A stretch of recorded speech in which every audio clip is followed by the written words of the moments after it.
So আজকে সকাল সকালে বাজার চলে আসছি, কারণ আমাদের সিনিয়র এক স্যার কার্তিক স্যারের আজকে বিদায় মেলা।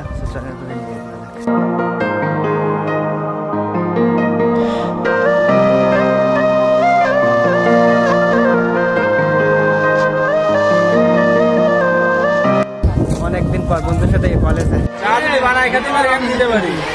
চলতা চল চা বানাই খাওয়াই নেব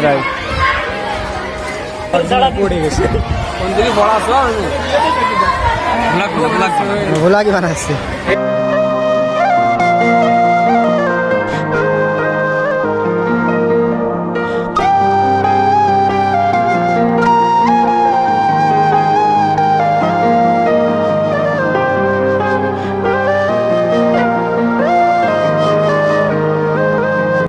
সময়ের কি মূল্য, সকালবেলা বেরোয় যায় এখন বেকার বলে।